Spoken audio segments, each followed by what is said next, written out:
Retomando, reiniciando os nossos trabalhos da tarde, então, eu gostaria de convidar ao palco para servir de mediador do painel Sociedade em Ação, Modelo de Convergência, o reitor da Universidade Federal do Rio Grande do Sul, Dr. Carlos Alexandre Neto.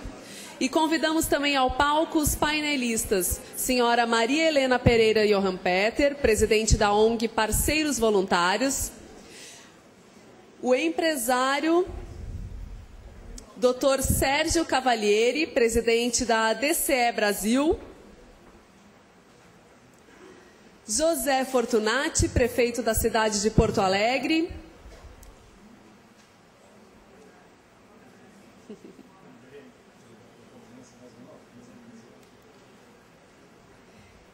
E também integra este painel o governador do estado, Dr. Tarso Genro, que está vindo do interior do estado e deve se juntar aos demais participantes assim que chegar ao recinto. Convidamos então o senhor reitor Carlos Alexandre para conduzir os trabalhos. Bem-vindo.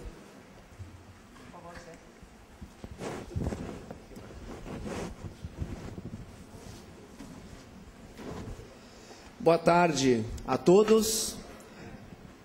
Foi com muita satisfação que aceitei esse convite da DCE para fazer a mediação deste debate sobre sociedade em ação, modelo de convergência. É importante a participação da universidade enquanto produtora de conhecimento, enquanto instituição que forma pessoas em vários níveis, a participação nesse tipo de atividade, porque a sustentabilidade ela é, hoje em dia, um desafio também para nós, em nossos bancos escolares, em nossos laboratórios, em nossas atividades de extensão junto à sociedade. Eu convido, inicialmente, para apresentar o case Parceiros Voluntários, a senhora Maria Helena Pereira Johan Peter, que preside a ONG Parceiros Voluntários, uma organização que se dedica a mobilizar, articular, desenvolver metodologias, formar pessoas e instituições, estimulando redes e parcerias para o atendimento das demandas sociais pelo trabalho voluntário organizado. Sua iniciativa conquistou cerca de 375 mil voluntários em 15 anos de atuação, cujo trabalho beneficia aproximadamente 1,5 milhão de pessoas nas 83 cidades gaúchas que integram a rede Parceiros Voluntários. Seja bem-vinda, então, ao púlpito, senhora Maria Helena Pereira Johan Peter.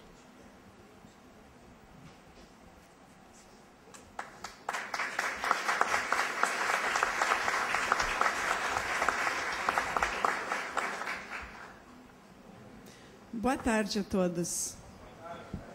Mais forte, né, gente? Agora está melhor.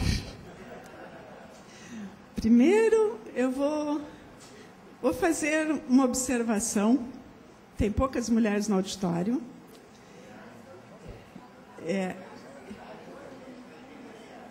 Pois é. E, em segundo lugar, palestrantes mulheres também, minoria.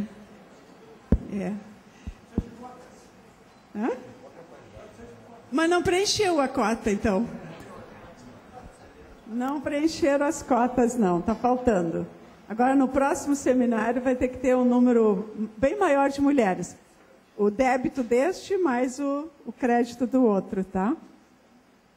Bem, é um prazer estar aqui com todos os senhores e senhoras, trazendo o case da Parceiros Voluntários, desses 15 anos. E eu acho que ele iniciou dentro de uma concepção puramente intuitiva, achando que realmente o nosso público gaúcho, tendo um perfil de solidariedade, poderia muito bem dar o passo seguinte e vir para um voluntariado. Então, os senhores podem dizer, mas voluntariado é solidariedade, solidariedade é voluntariado. Não, tem uma diferença. Solidariedade, eu posso ser solidário com alguém e não passar disso. Eu posso ser solidário com uma causa, me identifico com a causa, dou os parabéns para quem está fazendo, quem está participando da causa, posso até contribuir um pouco financeiramente, mas não passo disso. Voluntariado é algo que eu tenho que disponibilizar aquilo que eu tenho de mais caro para mim, que é meu tempo, meu conhecimento e a minha emoção. Eu tenho que ir com muita emoção para uma causa voluntária, né? Então, quando está se falando nisso, se olha que...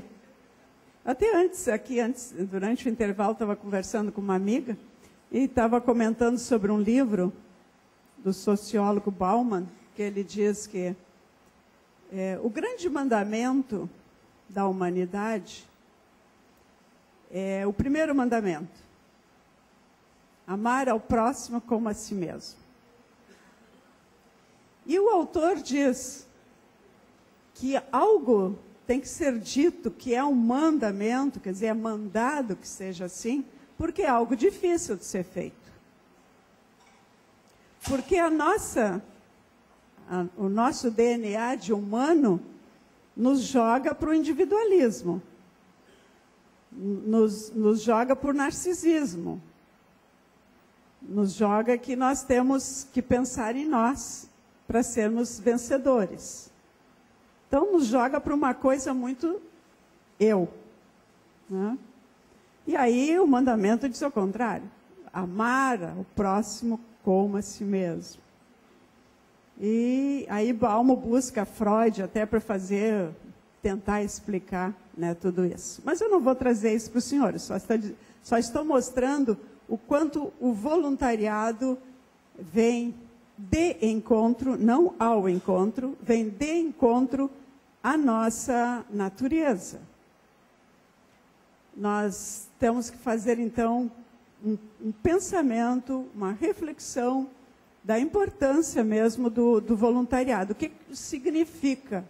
Significa até quebrar uma coisa que é própria da natureza humana, que é o individualismo. Voluntariado nos coloca numa condição de sair do desejo e entrar na necessidade. Sair do meu desejo. O que é bom para mim? Ou então, o que eu ganho com isso? E entrar numa atitude de olhar a necessidade do outro. E sair do que eu ganho com isso para em que eu posso participar? Como eu posso ajudar? Então, é sair do desejo meu, de atender uma necessidade minha apenas, olhar para a necessidade do outro e incluir o projeto de vida do outro no meu projeto de vida. Veja que voluntariado é bem mais do que somente ser bonzinho, ser boazinha. É algo que merece uma reflexão grande. Também podemos olhar pelo lado do coletivo, olhar pelo lado de... O voluntariado não significa só número de horas voluntariadas e transformar isso no indicador quantitativo e no indicador quantitativo econômico. Também não é isso. Voluntariado é atitude. Então, voluntariado é um valor de uma comunidade. É o capital social de uma comunidade.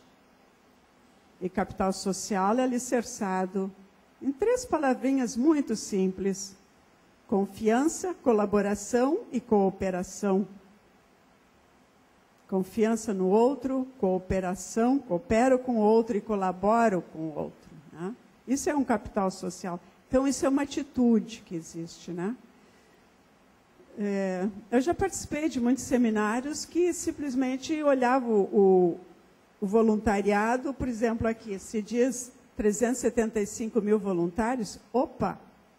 Se eu sou político, eu vou dizer, opa, eu já estou eleito com 375 mil pessoas. Ou se eu sou economista, eu vou dizer, que belo capital econômico que eu tenho aqui e que tem que dizer para o governo, devolver para a comunidade, no mínimo, em benefício, isso que a comunidade está lhe dando voluntariamente. Mas é algo bem maior que nós estamos falando. Nós estamos falando num valor. E se existe esse valor na comunidade, automaticamente nós teremos um voluntariado, né? Bem, mas eu trouxe tudo isso e nós temos 15 minutos, né? Então, eu vou ocupar o restante do meu tempo passando um vídeo que prova tudo isso que eu falei para os senhores. Depois, nas perguntas, eu posso responder mais, tá? Vídeo.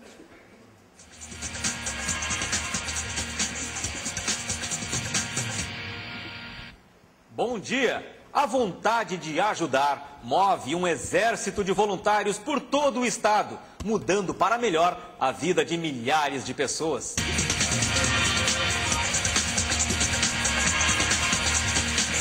No Rio Grande que dá certo de hoje, você vai ver como uma organização não governamental, nascida aqui no estado, transformou as ações de voluntariado. Iniciativas que eram solitárias ganharam métodos para ter efeitos multiplicadores. Estimular a cultura da solidariedade entre os gaúchos é a missão da Parceiros Voluntários.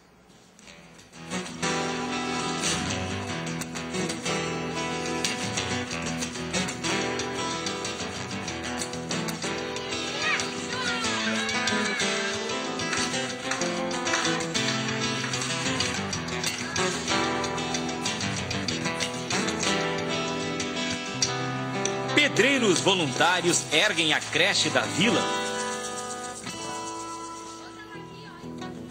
O policial tenta manter jovens longe da violência. Atletas campeões ensinam o caminho da vitória no jogo da vida.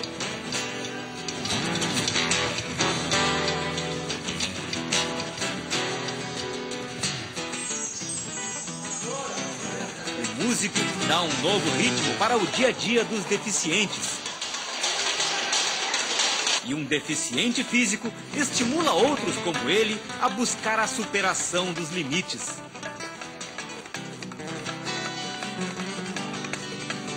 Profissionais de vários setores e gente sem formação específica, mas cheia de vontade, fazem das suas experiências instrumentos de transformação.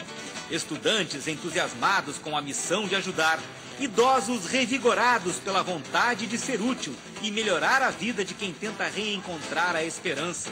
Um levante silencioso avança, mobilizando um exército de voluntários levados pela solidariedade. A cada dia surgem novas iniciativas com muita motivação, mas nem sempre o potencial desta disposição toda é bem aproveitado. Para desenvolver o espírito voluntário e transformar o desejo de ajudar em ações práticas, basta dar o primeiro passo. Milhares de gaúchos descobriram o prazer de fazer a diferença na vida de quem precisa. Transformar as iniciativas solidárias numa estratégia de longo prazo exigiu tempo. Além de montar processos administrativos para nortear a atividade, foi preciso criar formas de estímulo ao voluntariado organizado. Aos poucos, o trabalho foi se espalhando pelo estado. Desde 1997, a organização vem arregimentando uma legião de voluntários. São pessoas que encontraram espaço nas suas agendas para se dedicar ao apoio a vários tipos de instituições carentes. O trabalho voluntário desta gente, coordenado pelas representações da Parceiros por todo o Rio Grande do Sul, vem beneficiando milhares de crianças, adolescentes, idosos e portadores de necessidades especiais. O universo da solidariedade se multiplica a cada iniciativa. Veja alguns exemplos de pessoas que foram orientadas pela Parceiros Voluntários. Pedro é policial. Nas horas vagas, se dedica a alertar jovens carentes contra a violência. A sociedade educa os filhos dessa forma: se tu fizer alguma arte, eu vou chamar a polícia. E aí as crianças, ao invés de crescerem com respeito à polícia, eles crescem com medo da polícia. Então, o respeito recíproco, ele desenvolve através de um outro tipo de educação. E é essa educação que nós estamos tentando informar ao núcleo familiar, e conscientizá-los que não é este o lado real, que o lado real da polícia, em especial a Polícia Civil, é essa amizade, é servir e proteger a sociedade. O mesmo objetivo levou o marceneiro Eroni a dar aulas de futebol de salão. Amanhã ou depois ele pode ser um pedreiro, um marceneiro, um médico, professor, um repórter. É ou não é? Eles não estão aqui só para ser jogador. Eles estão aqui para ser um cidadão. Eu estou fazendo a minha parte, agora eu espero que os outros façam também. Leandro anda e fala com dificuldade, mas nada disso impediu que ele se tornasse voluntário numa entidade assistencial de Porto Alegre. Eu acho que Deus sabe, cada um de nós temos um dom na vida. Papai do céu me ajudou a eu estar aqui naquele diariamente. Eu digo que eu sou voluntário. Eu tenho um maior prazer de vir aqui me passa uma tranquilidade. Mais da metade das pessoas envolvidas nas atividades da Parceiros Voluntários são adultos que têm entre 26 e 50 anos de idade. Quase 90% dedicam pelo menos 3 horas por semana ao exercício do voluntariado. Celi e as crianças com diabetes, a pedagoga Vera e a creche do Morro da Cruz, Caio e os internos que lutam para se livrar das drogas numa comunidade terapêutica, o grupo de operários que sua para construir a creche na Vila Esperança. O exército de voluntários vai deixando sua marca. Por onde eles passam, a vida sempre muda e para melhor.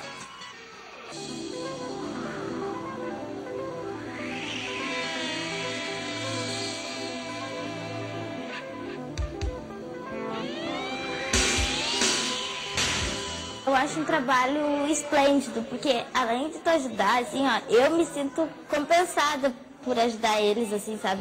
Olha só que coisa mais linda. É muito gratificante, é muito legal.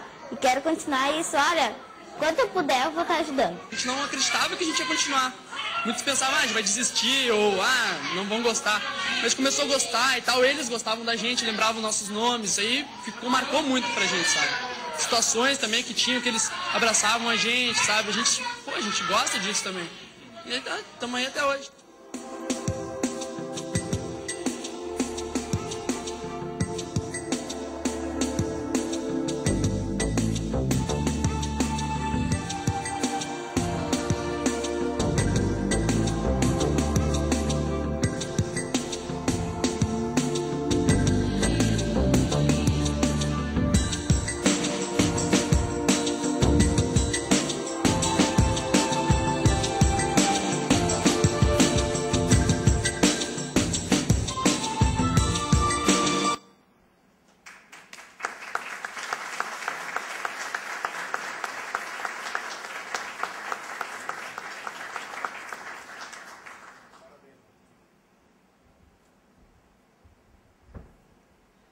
Parabéns, Maria Helena, muito obrigado pelo testemunho de doação e de esperança que a ONG Parceiros Voluntários deixa a todos nós.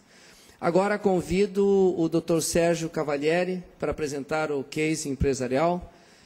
Sérgio Cavalieri é vice-presidente da Federação das Indústrias do Estado de Minas Gerais, é membro de diversos conselhos, Conselho Temático Permanente de Responsabilidade Social da Confederação Nacional da Indústria, Conselho de Sustentabilidade e Responsabilidade Social da Federação das Indústrias do Estado de Minas Gerais, participa de diversos conselhos de entidades de classe e universidades, é presidente da DCE Brasil, vice-presidente da Uniapac Latino-Americana e preside também o Conselho de Administração da ALE Combustíveis. Sérgio.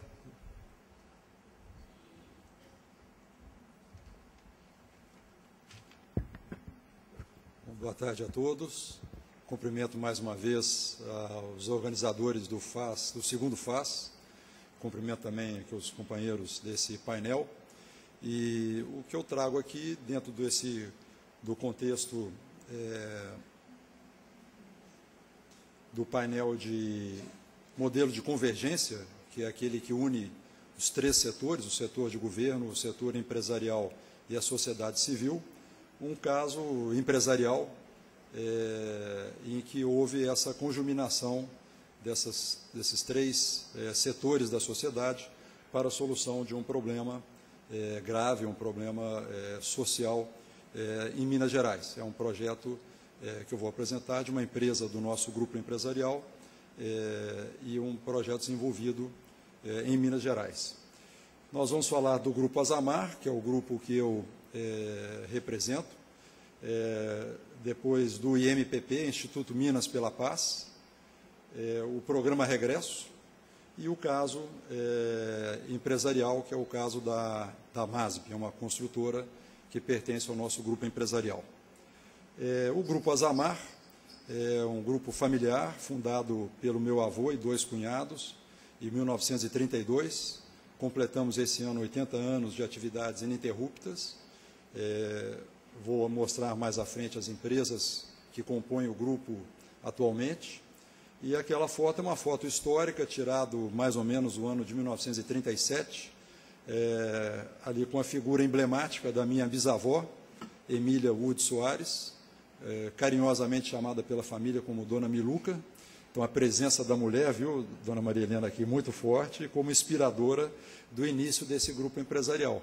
Ela foi a mentora, e então ali no meio o meu avô, mais alto, filho, né, de Dona Miluca, e os 2 genros, os 3 eram engenheiros, e começaram a carreira trabalhando isoladamente, e ela então, um dia, incentivou para que os 3 passassem a trabalhar em conjunto e não isoladamente. E assim aconteceu, e a partir de 1932 eles se uniram, numa primeira fase como empreiteiros de obras públicas, depois já numa segunda fase como um grupo industrial de fabricação de cimento, que coincide com o ingresso da 2ª geração no comando do grupo, e mais recentemente, a partir de 1996, numa nova composição com a 3ª geração à frente dos negócios. Então, os negócios atuais, que marcam essa 3ª etapa do Grupo Azamar, nós somos um grupo investidor, temos participação em várias empresas e em vários setores. Então, ali, começando mais à esquerda, com a área de energia, onde somos acionistas da Ali Combustível, da Alvorada Petróleo e de um novo projeto, que é um projeto de parque eólico, que encontra-se em estudo com medição de ventos no norte de Minas Gerais. Naquela coluna amarela, a área de construção, empreendimentos imobiliários na área de residencial e área de loteamentos e também empreendimentos voltados para áreas de escritório. Ali no meio, a área de construção em aço, em que somos acionistas da Metform, uma empresa de produtos, da Codeme e da Metasa também, acredito que bastante conhecida dos senhores aqui no Rio Grande do Sul. Somos acionistas da Metasa, por enquanto com 20%, agora no 2º semestre com 30%, e em 2014 com 51% de participação na Metasa. O verdinho é a área de florestas e produtos de madeira, ali temos 100% dessa empresa, e mais à direita, a área de tecnologia de informação, onde operamos o data center mais moderno da América do Sul. E, como falei, em todas essas áreas de negócio, todas as empresas temos sócios não familiares, a não ser ali na área verde, onde temos 100% de participação naquelas 2 empresas, na Mourões Toro e na Nova Esperança. Mas temos aí sócios como a Usiminas, na própria Codeme. A Usiminas tem 30% de participação. Na área de tecnologia de informação, a CEMIG, que é o maior grupo integrado de energia do Brasil, com 49%. Temos fundos de investimento estrangeiro, private equity, americano, temos sócios canadenses, sócios portugueses. Então, uma miríade aí de sócios e temos bastante trabalho na administração dessas sociedades. Mas temos sido bastante felizes na condução dessa nova fase do grupo, que tem uma diversificação bastante grande, participação em grandes negócios, e daí a necessidade de termos mais sócios além da própria família. Algumas imagens aí das empresas. A Ali Combustíveis é a 4ª maior distribuidora de combustíveis do Brasil, está presente em 22 estados, aqui no Rio Grande do Sul não tão forte, mas se andarmos um pouquinho mais ao norte, Santa Catarina, temos uma presença bastante forte. Adquirimos lá 2 distribuidoras, a Polipetro e a Repsol, espanhola, aí a empresa Alvorada Petróleo, que mesmo com uma produção de 600 barris por dia, é a 6ª maior produtora de petróleo no Brasil e a 2ª maior privada. E aí temos, então, sócios portugueses e sócios canadenses também. O parque eólico, isso aí é uma figura ilustrativa, estamos medindo os ventos ainda, estamos ainda nessa fase de investigação, mas existe aí um potencial de geração de cerca de 250 megawatts de energia. Precisamos ainda de mais, pelo menos, 1 ano e meio de medição de ventos para confirmar esse potencial.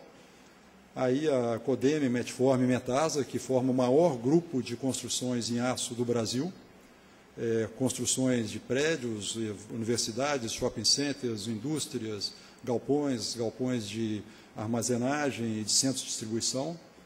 Essa é a área de TI, que é a área mais nova do grupo, tem 1 ano e meio de atuação, essa empresa, a Ativas Data Center, e aí temos então a participação da CEMIG com 49% de participação e 51% do Grupo Azamar.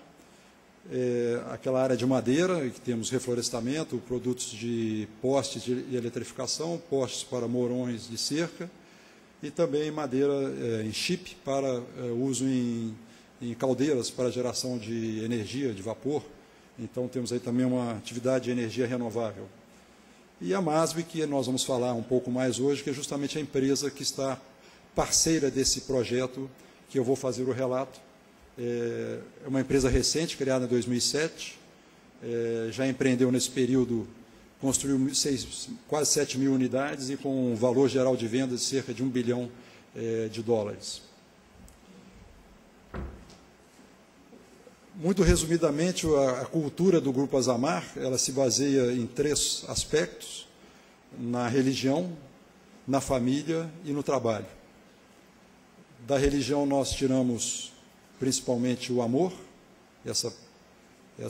esse valor maior do amor, da família a fraternidade e do trabalho a ética. E isso compõe os nossos valores, né, entre outros, e a cultura empresarial do grupo que vem se passando de geração em geração e que realmente são os 3 pilares da nossa sobrevivência e da onde nós acreditamos a nossa maior razão de termos conseguido sobreviver a 80 anos de história e 80 anos de todas as turbulências que se passam na vida de empresas durante 80 anos. Bom, em segundo lugar, gostaria de falar do Instituto Minas pela Paz, que é o 2º capítulo aqui da nossa conversa. Esse instituto foi criado em 2005, na Federação das Indústrias do Estado de Minas Gerais. Foi uma iniciativa de empresários industriais, do qual eu faço parte, sou vice-presidente da federação, numa preocupação com a questão da violência, principalmente a violência urbana. Então, empresários se reuniram, constituíram essa ONG, essa ONG, que é uma OCIP, com o objetivo, então, de enfrentar a violência e tentar combater a violência. E ali vários projetos que já foram implantados, né, estão listados ali os projetos que já foram implantados de 2005, nesses 7 anos de existência do Instituto. E o que nós vamos falar especificamente é o programa Regresso, que nós vamos tratar exatamente do que é ele, né? E o problema que enfrentávamos, que as pessoas que compõem o Instituto Minas pela Paz, que é composto de grandes empresas como Fiat, a própria Gerdau, que tem uma usina muito importante em Minas Gerais, em Ouro Branco, e também outras unidades, a própria Usiminas, também Minas é muito forte na parte de mineração e siderurgia, a Andrade Gutierrez, a própria Localiza, a MRV, construtora, para citar algumas, a própria Vale, a Oi, e o nosso grupo empresarial também. Então, um dos problemas que detectamos era justamente a questão do sistema prisional nacional, especificamente em Minas Gerais. O Brasil tem cerca de 500 mil presos, são liberados cerca de 2 mil por mês, 24, 25 mil por mês. Há um índice de reincidência no crime acima de 70%, quer dizer, dessas 24, 25 mil pessoas que terminam as suas penas e que são colocadas em liberdade, mais de 70% retornam ao crime, e a principal razão é porque eles têm uma grande dificuldade de reinserção social, principalmente pela dificuldade de encontrarem trabalho. Porque o normal é que qualquer dessa pessoa que tenha passado por uma situação como essa, de crime e prisão, ao chegar numa empresa, a primeira coisa que o Departamento de Recursos Humanos pede é uma ficha corrida daquela pessoa, um atestado de bons antecedentes, e aquela pessoa do RH, um gerente do RH, ao se deparar com aquela ficha de antecedentes, certamente não vai admitir a pessoa. E a pessoa, por falta de trabalho, acaba retornando à criminalidade. Então, o Instituto Minas pela Paz, diante desse problema, decidiu, então, criar esse programa chamado Programa Regresso, que trata justamente do regresso dessa pessoa que é egressa do sistema prisional ao mercado de trabalho e, através do trabalho, por meio do trabalho, fazer uma reinserção social dessa pessoa. O projeto, então, foi criado com o objetivo de inserir as pessoas no meio de trabalho. Foi criada, então, uma parceria da FIENG com o Instituto Minas pela Paz. O Instituto Minas pela Paz é mantido pela Federação das Indústrias. Uma parceria do Minas pela Paz com as empresas, que vão acolher, vão receber esses egressos do sistema prisional. Uma parceria com o Programa de Inclusão Social e Reinserção de Presidiários, que é mantido pela Secretaria de Defesa Social do Governo de Minas Gerais, Governo do Estado. A estruturação, então, desse programa de reinserção das pessoas. Um trabalho junto às APACs, que é a associação, um novo, não sei se existe aqui no Rio Grande do Sul, mas é uma associação de proteção e assistência aos condenados. É uma forma diferenciada de prisão, onde é uma prisão aberta, que os próprios presos é que tomam conta da prisão. São prisões pequenas, de 20 a 50 presidiários, e que a recuperação desse presidiário se dá pelo trabalho e principalmente pela questão da espiritualidade, né? Uma retomada da pessoa, da sua condição de ser humano, através da espiritualidade da pessoa e pela confiança também que é depositada nessas pessoas que querem se recuperar. Foi montado, então, esse acompanhamento psicológico que é feito pelo PRESP, e foi, inclusive, estabelecida uma subvenção estadual para as empresas que aderissem a esse projeto. Então, como funciona o projeto? Esse caso que eu trago aqui, que une, então, a iniciativa privada, governo e essa OCIP, essa ONG, que é o IMPP.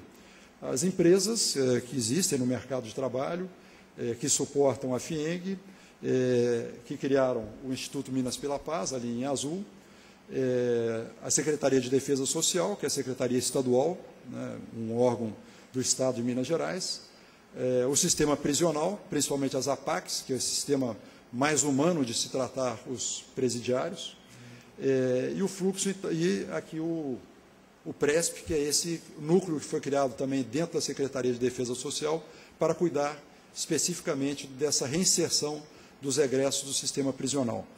E o fluxo, então, funciona da seguinte forma.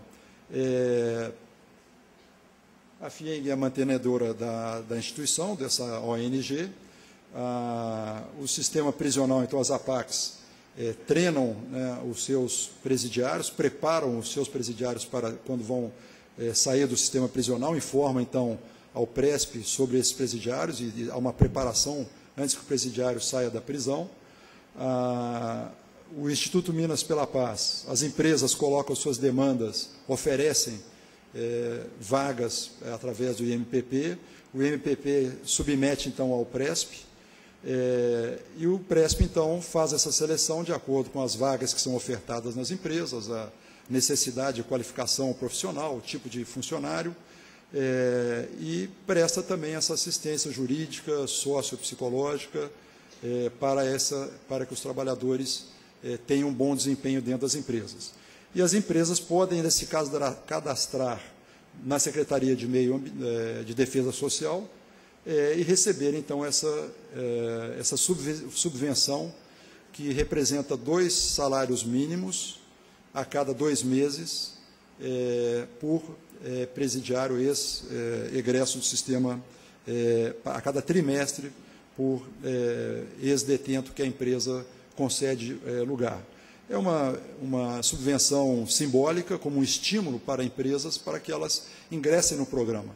Mas, certamente, essa não é a principal razão que as empresas abrem as suas portas para acolher essas pessoas, os egressos do sistema prisional. Aí a assinatura da lei estadual, que foi aprovada pela Assembleia Legislativa em 2009, então, que concede esses 2 salários mínimos a cada 3 meses por egresso admitido nas empresas. Aparece ali o presidente, à esquerda, o presidente da Fiat, que na época era o presidente do Instituto Minas pela Paz, o governador Aécio Neves, e à direita o Robson Andrade, que à época era presidente da FIENG e hoje é presidente da CNI.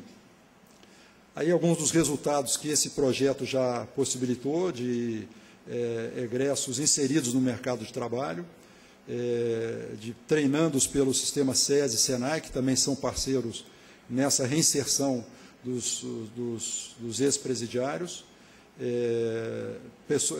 ex-presidiários treinados e unidades também, essas APACs que foram capacitadas e instalados mais cursos para preparar esses egressos quando eles vão, então, ao mercado de trabalho. E agora eu entro, então, no caso específico do nosso caso, da nossa empresa, da MASB, que é uma construtora, uma incorporadora, que abriu as suas portas, logicamente, com o apoio da alta direção, inclusive dos próprios acionistas, para que o sistema de RH admitisse esses ex-presidiários, né? Foi necessário que ela tivesse o apoio, a empresa tivesse o apoio do IMPP e do PRESP, porque essas pessoas têm recaídas, elas têm dificuldades na reinserção na sociedade, no convívio com outras pessoas. Então, há uma necessidade, o apoio de psicólogos, apoio até tirar documentação, carteira de trabalho, que as pessoas possam, então, abrir uma conta em banco para receber os seus salários. Então, todo o apoio jurídico. Foi necessário o apoio dos gestores e também o envolvimento da área de RH para que isso fosse possível, né? O ingresso e a permanência dessas pessoas, como se deu? Primeiro, deve existir uma vontade daquela pessoa de realmente voltar a trabalhar e voltar a querer ter uma vida social, voltar a ser uma pessoa que tem uma vida digna no seio da sociedade, né? Um segundo compromisso é que há um sigilo interno na organização, somente o gestor direto daquela pessoa sabe que ele é um ex-detento e, logicamente, o próprio RH.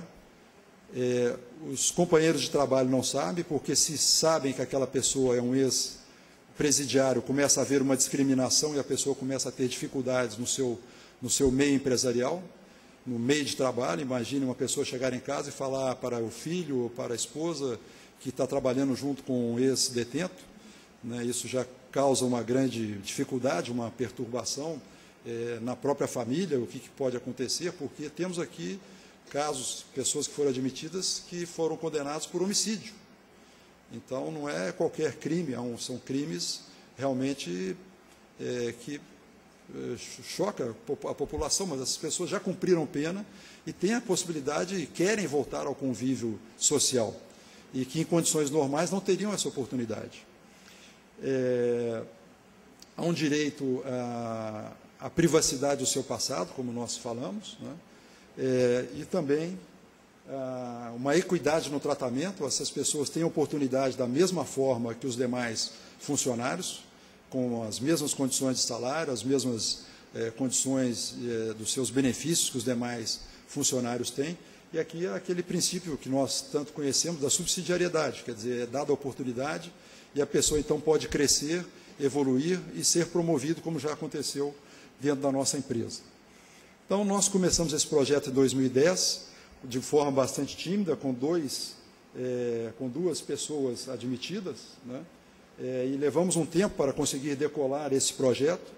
A partir do segundo semestre, então, começa a crescer o número de ex-detentos, de ex-egressos, mas tivemos em 2010 uma média de 5 funcionários e tínhamos bastante vagas a mais para oferecer, mas não conseguimos.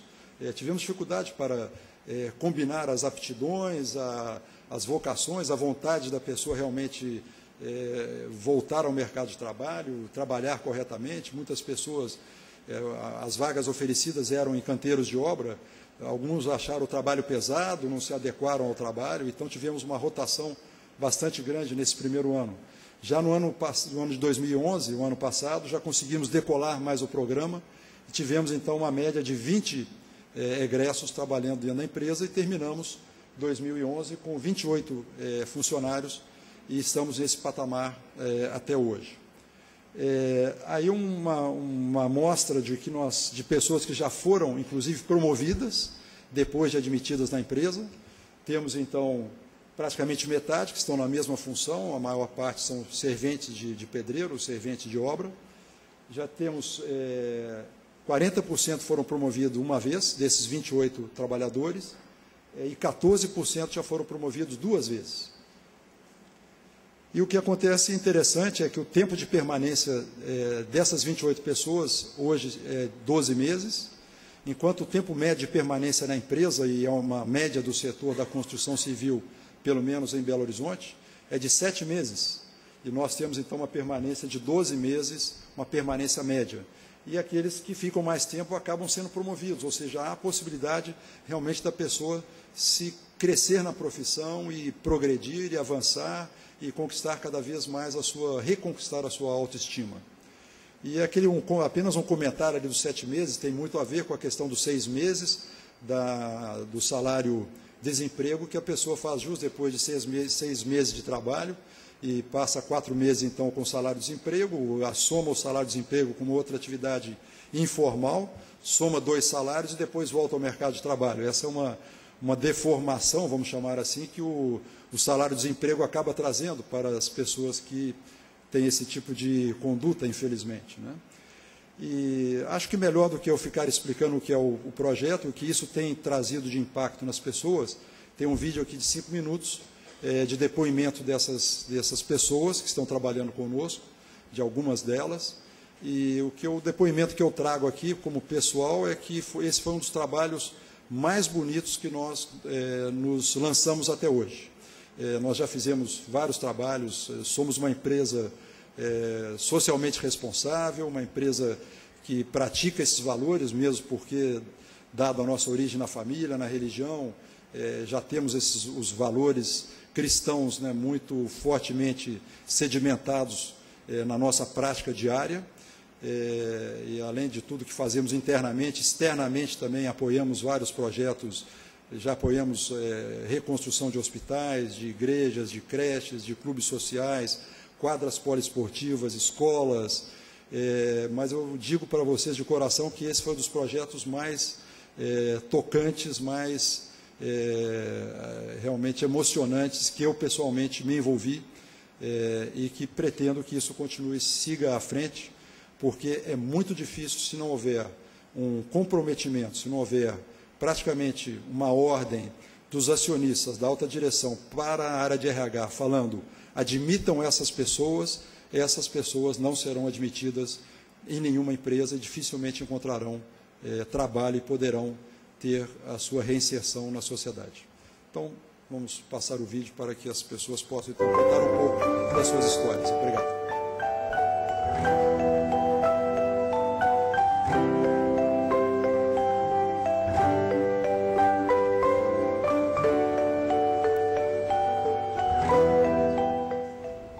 Na prisão eu vi muitas coisas ruins lá, né? Difícil, abandono de família, igual eu tive, né? E para mim foi muito difícil, pela minha família, só por você estar privado da liberdade, você não poder fazer tipo assim, as coisas tipo assim, no momento que você quer. Tudo que você puder fazer, você tem que depender dos funcionários lá de dentro. Sem contar também o sofrimento da minha mãe, da minha avó. Nesse tempo aí eu fiquei em liberdade provisória. Só que eu estava com mandato, então não tinha como eu trabalhar fechado, eu não procurava, porque só de eu procurar, dependendo do lugar, eles iam me pedir atestado de bons antecedentes, sem perspectiva, não tinha como não tinha como eu sonhar.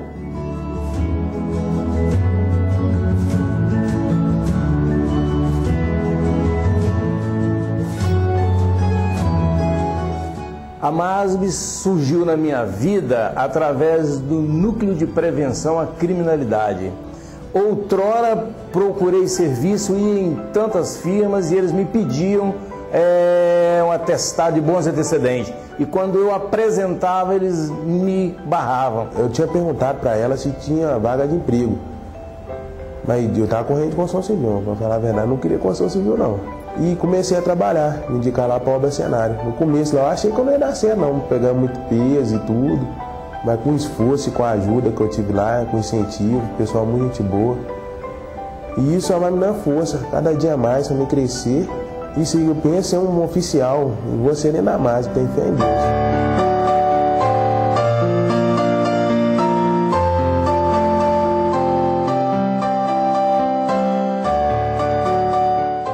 Hoje eu sou mais bem visto, porque minha família hoje acredita em mim, entendeu? Na minha condução de mudar, de mudança. Eles torcem por mim, hoje eles estão me acompanhando mais, entendeu?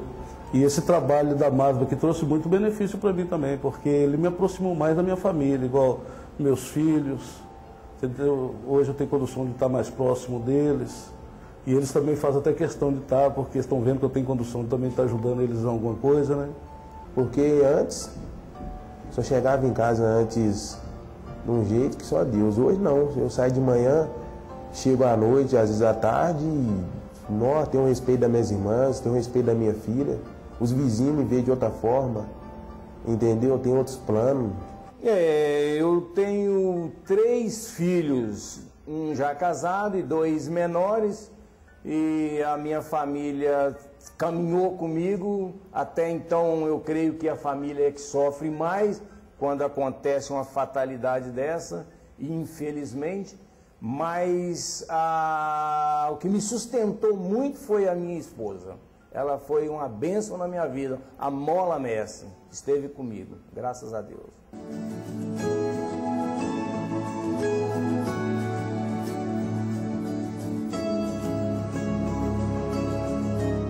O trabalho, ele representa para mim e para todo homem, a identidade do homem é o trabalho. O homem sem um trabalho, ele é praticamente nada. Ele depende do trabalho em tudo. A identidade minha é o trabalho. O trabalho representa para mim uma satisfação de poder estar levantando de manhã, de poder ter o que fazer, de poder ter uma ocupação, de ter aquela responsabilidade de estar cumprindo com aquele dever que me foi passado, e me representa, e eu descobri também que eu gosto de estar trabalhando, que é uma coisa que até então, quando eu ficava andando vagando, mas depois que eu comecei a trabalhar, eu vi que eu tenho essa vocação para trabalhar e gosto de estar trabalhando, então para mim a MASB foi super bem. O trabalho para mim hoje representa tudo, né? Me deu uma nova visão, uma nova esperança, né? A nova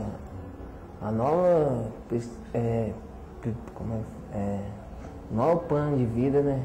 A nova mudou tudo na minha vida. Me deu um filho, né? Que agora tem um filho que fez eu tomar mais juízo. Eu não gostava de trabalhar, só uma vida errada, crime. Hoje em dia nada disso mais, não mexo com mais nada disso.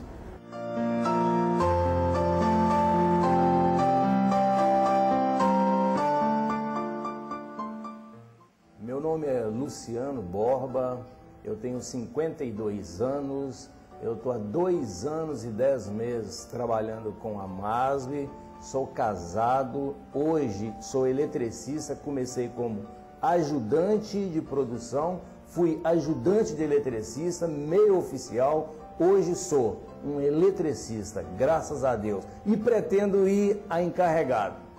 Essa é a minha visão.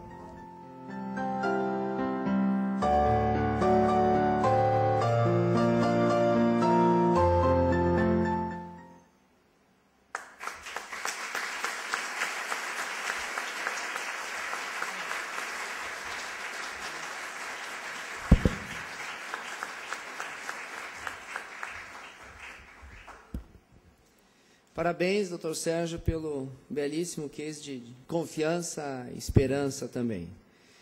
Convido agora o prefeito de Porto Alegre, o nosso prefeito José Fortunati, a apresentar os cases do governo municipal.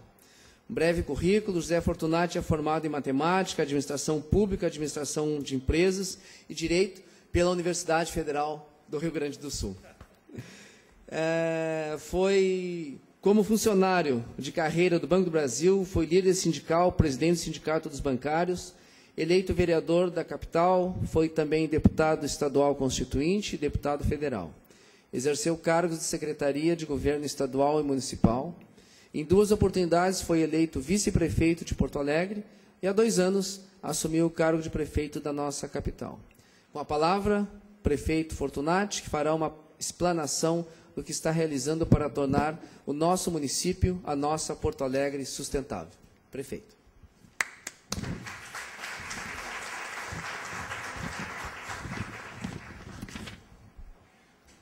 Eu quero, em primeiro lugar, dizer da minha imensa alegria em partilhar de mais uma ação da DCE. Já me tornei sócio de carteirinha, porque, basicamente, em quase todas as grandes ações, bato meu ponto com muita satisfação, com muita alegria, em ações extremamente importantes que a DCE tem promovido em nossa cidade e em nosso estado. Então, é sempre um prazer estar com vocês, porque os propósitos, indiscutivelmente, são os melhores possíveis. Eu quero cumprimentar meus parceiros que demonstraram práticas maravilhosas, demonstrando claramente que, juntando esforços, unindo, conjugando ações, bons pensamentos, boas energias, a gente pode transformar o nosso cotidiano, transformando o que interessa, a vida das pessoas. Eu vou apresentar alguns pequenos exemplos de como Porto Alegre atua, uma cidade que tem no seu DNA a participação da população. Quando falamos em sociedade que busca uma ação concreta para se modificar, Porto Alegre é um exemplo claro disso. Eu acho que é uma cidade que reflete muito bem a participação da população nos destinos do seu cotidiano. Não é por nada que hoje Porto Alegre é conhecida como a capital da democracia participativa no mundo. E digo isso com muita tranquilidade, porque temos ferramentas que são copiadas muitas vezes, mas nem todas elas tão legítimas quanto em Porto Alegre. Como exemplo, OP, Orçamento Participativo. Porto Alegre, a população participa e decide. Eu conheço muitas cidades que aplicaram o orçamento participativo, a população vai, participa, mas não decide, simplesmente indica. Aqui não. O que é decidido nas plenárias do orçamento participativo, o governo municipal coloca em prática, coloca em ação, mostrando claramente que esta relação muito clara com a população é respeitada. Segundo exemplo, conselhos municipais. Nós temos em Porto Alegre 25 conselhos municipais. Conselho Municipal da Mulher, Conselho Municipal da Criança e do Adolescente, Conselho Municipal do Negro, bom, são 25 conselhos. É importante destacar, outras cidades também têm conselhos municipais. Mas aqui um detalhe importante, os nossos conselhos municipais, a representação da sociedade civil é 2/3 da representação do governo municipal. 2/3. Normalmente, ou são equilibradas com a presidência do governo municipal ou estadual, ou uma preponderância dos governos. Aqui em Porto Alegre, não. 2/3 da sua representação em todos os conselhos municipais são da sociedade civil.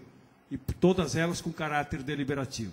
Bom, isso nos dá uma legitimidade muito grande na busca de soluções extremamente importantes para a cidade. Vou citar um caso que não está nas minhas planilhas, mas que é emblemático. Quando tratamos de criança e adolescente em situação de risco, Porto Alegre hoje tem sido realmente um exemplo para o país. E digo isso com muita alegria, porque se é um tema que me sensibiliza, é o tema da criança e adolescente em situação de risco. Pois bem, nós coordenamos uma rede com 500 entidades que fazem parte do Fórum Municipal dos Direitos da Criança e do Adolescente.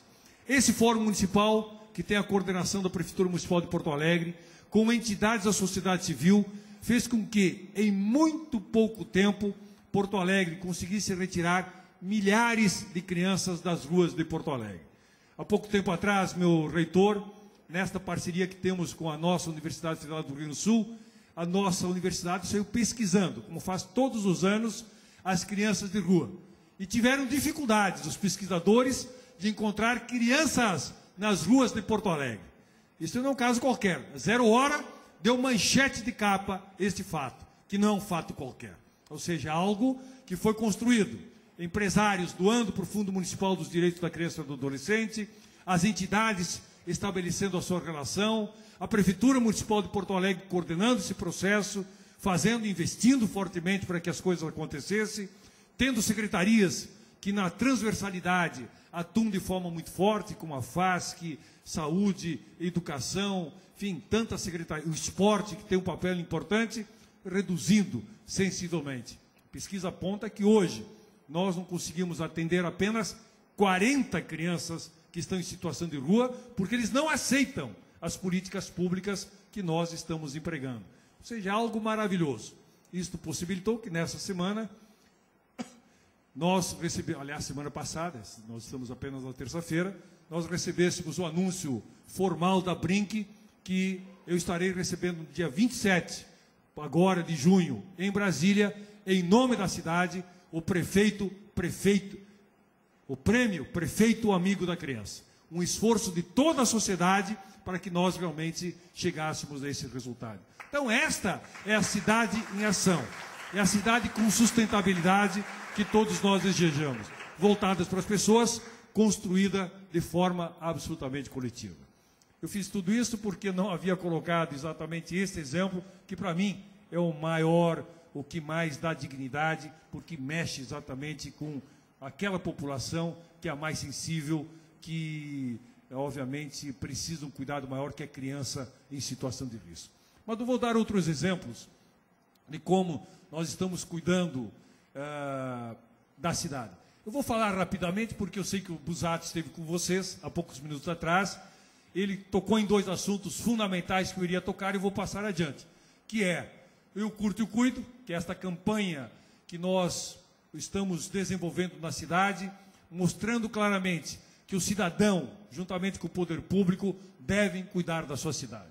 Vamos adiante. Porto Alegre CC também já falou, então não vou me estender sobre ele. Quero falar um pouco sobre o residencial Nova Chocolatão, que é um case internacional. Aqui à esquerda temos uma foto de como era a antiga Chocolatão, para quem não o conhecia. Era uma vila que literalmente vivia debaixo do lixo, e não é literal isso, não é uma figura de expressão, a mostra está aí. São catadores de lixo que residiam ao lado do Chocolatão, conhecido nosso Chocolatão, no centro de Porto Alegre, que coletavam o lixo reciclável, levavam até a vila e depois descartavam o que era desnecessário na própria vila e vendiam o restante como lixo reciclado.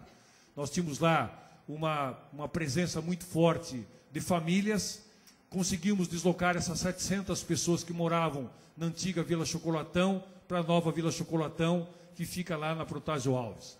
É um case de sucesso que envolveu não somente o poder público municipal, envolveram as instituições do entorno da Vila do Chocolatão, várias entidades, as nossas universidades, que construíram um novo modelo. Então, inclusive, não fiquem imaginando, porque nós somos sempre grandes sonhadores, todos nós somos sonhadores, imaginamos que vamos encontrar pessoas humildes, que obviamente querem aproveitar uma oportunidade para ir para um local melhor. Aqui nós tínhamos o centro da distribuição do narcocrime em Porto Alegre, pela sua localização. Então a grande dificuldade que nós encontramos para convencermos as pessoas que moravam, pessoas, muitas delas, maioria delas, extremamente dignas, trabalhadoras, mas também capitaneadas e comandadas pelo medo, pela violência, pelo narcotráfico, que não desejava que a Vila Chocolatão saísse do centro da cidade, porque se perderia um centro de distribuição importante de drogas. Então vejam bem, quando a gente trata com essas questões, nós temos que ir a fundo, para que não sejamos ingênuos no tratamento com as coisas da cidade. E aqui está um exemplo de um sucesso fantástico, porque nós conseguimos combater o crime, o narcotráfico, conseguimos convencer as pessoas e construímos uma nova realidade, que está, obviamente, em execução de forma permanente. Uma cidade que quer indiscutivelmente ser uma cidade sustentável não pode prescindir de um tratamento absoluto sobre os seres que existem nela. Eu, há pouco, sancionei, para minha alegria, um projeto do vereador Beto Meixe, criando os túneis verdes da cidade. Uma grande conquista da cidade. Mas, quando a gente fala no Dia Internacional do Meio Ambiente, que é exatamente hoje, a gente só lembra de árvores e água. É muito estranho isso. E os animais? Os animais compõem exatamente o meio ambiente. Seres humanos, animais, vegetais, que compõem o meio ambiente. Pois nós sabemos que um dos grandes problemas das nossas cidades são os animais abandonados nas nossas ruas, ou mesmo animais em vilas populares, que por não terem um tratamento adequado, acabam criando problema de saúde pública muito grande. Nós criamos a Secretaria Especial dos Direitos Animais, exatamente para começarmos também, dentro de um contexto de tratamento adequado da sociedade, na questão da saúde pública, na questão da diminuição da população de animais, especialmente cães e gatos, na questão de um tratamento adequado da saúde dos próprios animais, além dos seres humanos. Nós criamos uma secretaria que está indo para as vilas populares, fazendo o tratamento adequado desses animais, castrando, esterilizando, principalmente das vilas que são remanejadas, como a própria Vila Chocolatão, Vila Dique, Vila Nazaré, que estão sendo remanejadas. Na medida em que as pessoas saem da sua condição paupérrima que vive hoje, vão para um novo loteamento, com condições mais adequadas, esses animais são vermifugados, são castrados, esterilizados, recebem todo atendimento para que eles possam também ter uma nova vida no local onde estarão morando, juntamente com os seus donos. Todos eles extremamente importantes. E chama especial atenção, e eu quero aqui deixar muito claro, como é importante para as pessoas de baixa renda ter o seu animal doméstico. Nós somos preconceituosos, nós de classe média somos muito preconceituosos. Mas se vocês virem pela cidade, normalmente um carrinheiro ou um carroceiro andando, infelizmente muitos cavalos maltratados, mas quando levam consigo seus cães, seus gatos, eles são muito bem tratados, porque eles são partes intrínsecas do afeto do cotidiano da sua sobrevivência. Tratamento de resíduos, coleta seletiva, é mais uma articulação que se faz na cidade, exatamente. Em primeiro lugar, por uma questão ambiental. Hoje, a coleta seletiva é fundamental para que a gente possa reciclar materiais, reaproveitar esses materiais. Porto Alegre produz diariamente 1.500 toneladas de lixo. Infelizmente, nós só conseguimos recolher 100 toneladas de lixo reciclado. Por quê? Porque, infelizmente, na nossa consciência ainda não está forte a questão da seleção do lixo entre o orgânico e o reciclado.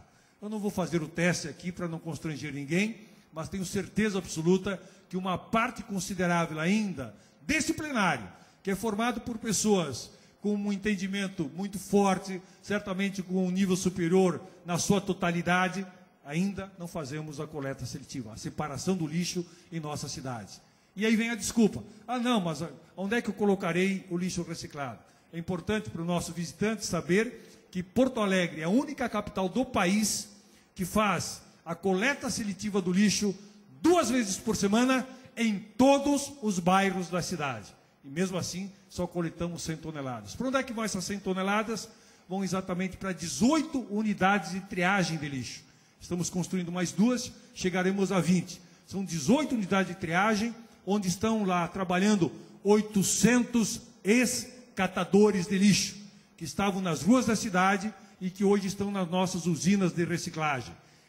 Nós recolhemos essas 100 toneladas, de Melhur recolhe, leva para as usinas de reciclagem, lá esses ex-catadores, hoje cooperativados, fazem a seleção do lixo e, através dos equipamentos que são mantidos pela prefeitura, eles prensam e fazem a venda direta para as fábricas que compram esse material, gerando renda e emprego para 800 pessoas. E ainda insuficiente. Queremos avançar exatamente dentro do projeto de terminarmos com as carroças e carrinhos na cidade de Porto Alegre. Não se termina carroça e carrinho numa cidade pela força, simplesmente proibindo a circulação, mas pela geração de emprego e renda, pela qualificação dessas pessoas que nós estamos fazendo nesse momento.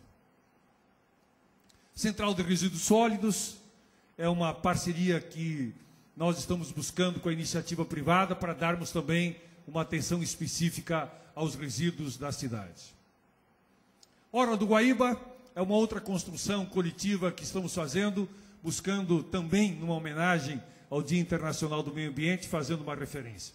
A nossa Orla do Guaíba, ela é uma preciosidade, mas infelizmente, por dois motivos, quer seja pela poluição do Lago Guaíba, que desde a década de 70 não se tornou balneável, e pela falta de investimentos nesta orla, as pessoas praticamente não usufruem dos espaços mais nobres da cidade.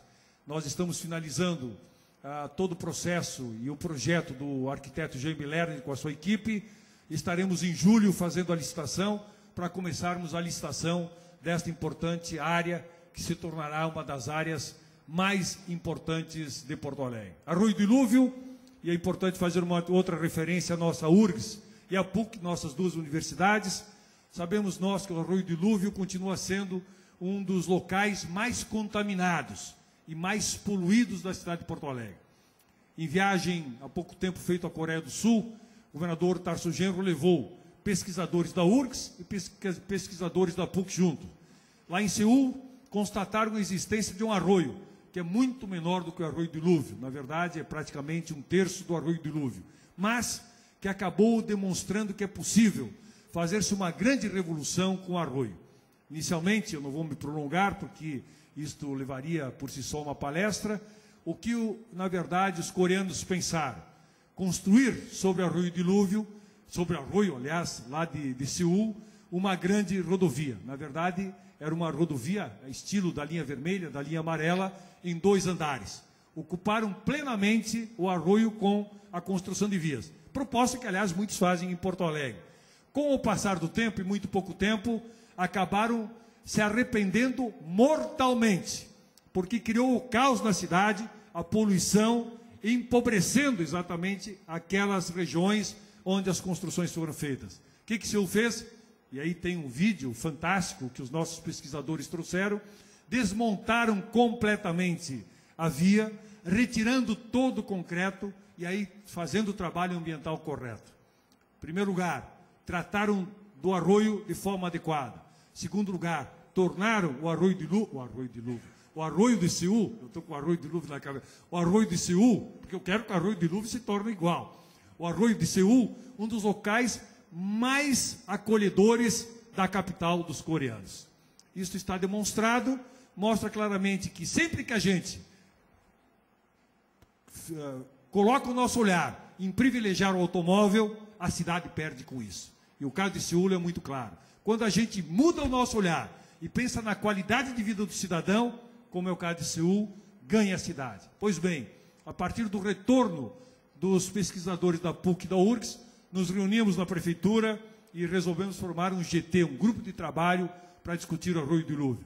Assinei com o meu reitor um convênio, onde esse grupo de trabalho foi formado, que está trabalhando, incluindo a cidade de Viamão, onde o Arroio Dilúvio começa, na verdade, tem a sua nascente. Estamos desenvolvendo esse trabalho com bons resultados e eu tenho certeza que em muito pouco tempo teremos o resultado final e aí teremos que ir em busca de recursos para colocarmos em prática um processo e um projeto que vai ser revolucionário para a cidade de Porto Alegre. Projeto Integrado Socioambiental, esse é o maior projeto de saneamento básico que hoje o país tem, e quem diz isso não sou eu, é a ministra Miriam Belchior, do Planejamento. Este projeto prevê e pretende, vai fazer com que o tratamento de esgoto cloacal da cidade, que hoje é de apenas 27%, o restante é despejado diretamente no Lago Guaíba, de que no próximo ano nós já estejamos tratando 80% do esgoto cloacal da cidade.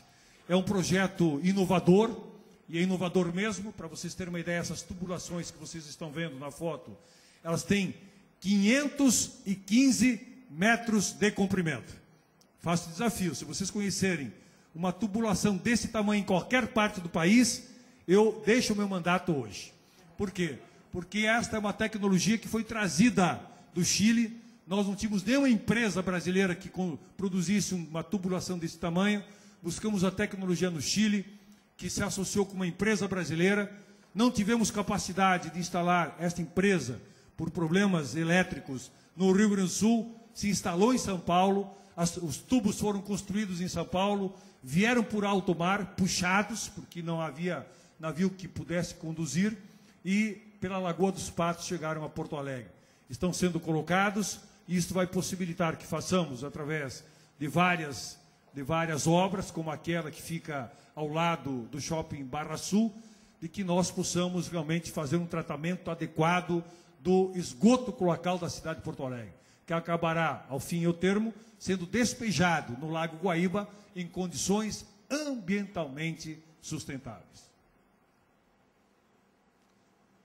Ora, isso... um pequeno vídeo para vocês terem uma ideia do PISA. Muita gente fazendo história. Nossa Porto Alegre. Tinha muita doença. E aqui corria céu aberto, cocô corria todo aqui. Muito horrível. Sem o esgoto, não dá. Antigamente não tinha, era tudo esgoto, céu aberto, né? Aí a gente chegou um dia, sentou com a comunidade, trouxe o pessoal da prefeitura para junto de nós, né? Para hoje nós ter essa obra 100% já. E foi que nós conseguimos dar esse passo aqui na nossa comunidade. Aqui assim era um horror. Olha, eles brincam, eles jogam bola todo dia aqui na rua. De tardezinha, eles chegam do colégio e vão jogar bola. Eles fecham a rua aqui e vão jogar. Tá bem diferente, né? Depois do esgoto foi uma beleza. Esse saneamento vai ser importantíssimo a nível de a gente ter uma melhor qualidade de vida, que é muito importante, né? Não se sentir o odor do próprio esgoto, né? Acho que vai ser um benefício geral em todos esses sentidos aí, né? Que venha beneficiar em muita gente aí. Por isso, entre outras grandes obras, Porto Alegre desenvolve o maior programa de saneamento da sua história, o Projeto Integrado Socioambiental. Porto Alegre vive um momento especial, esperado há muitas décadas, de efetivamente tratar o seu esgoto. Com a conscientização da comunidade, devolveremos ao Guaíba uma água tratada e cada vez mais limpa. É fundamental que cada um entenda a importância de ligar a sua casa, a sua moradia, o seu prédio, à rede de esgoto. É importante o pessoal se conscientizar que tem que ligar na rede, porque é saúde. É por isso que é importante a canalização, porque essa água todo dia ela é trabalhada, ela é tratada e depois ela volta. Eu estou com 67 anos, eu curti demais aqui nosso Guaíba na infância. Essa foto aqui mostra bem, ó, pessoal que vinha pra cá. Era o balneário Ipanema. Nós vamos voltar a ter uma água do Guaíba em condições adequadas. Vamos reverter o processo e, quem sabe, muito em breve poderemos ter balneabilidade. Isso é, até tomar banho nas nossas águas. E o meu desejo, sincero, é que meu neto, João Antônio, possa curtir esse Guaíba como eu também curti, com essa vista maravilhosa e com essa água bem limpinha. Nossa Porto Alegre, uma cidade tratando melhor a sua água. Tentei rapidamente apresentar alguns exemplos de como a cidade de Porto Alegre se constrói. Não é somente com a ação da prefeitura, é claro que a prefeitura tem o seu papel protagonista e não queremos abrir mão disso. Nós temos consciência de que somente numa relação muito aberta, muito fraterna, muito parceira com as várias entidades, com a população, é de que a gente pode realmente construir uma cidade cada vez melhor. Nós temos parcerias, como exemplo, com a Federação. 10 grandes projetos estão sendo construídos. Uma parceria Federação com a Prefeitura Municipal de Porto Alegre. Temos tantas outras parcerias que estão a demonstrar que o poder público tem que ter, sim, a compreensão de que ele não pode tudo. Ao contrário, ele pode, sim, coordenar. Ele tem a obrigação de coordenar, de zelar pela cidade. Mas que ele depende do cidadão. Depende do cidadão para que as coisas realmente aconteçam. Esta é a nossa vontade, este é o nosso desejo, e eu tenho a convicção de que Porto Alegre vai se tornar cada vez melhor com a participação de todos. Obrigado, que Deus nos abençoe.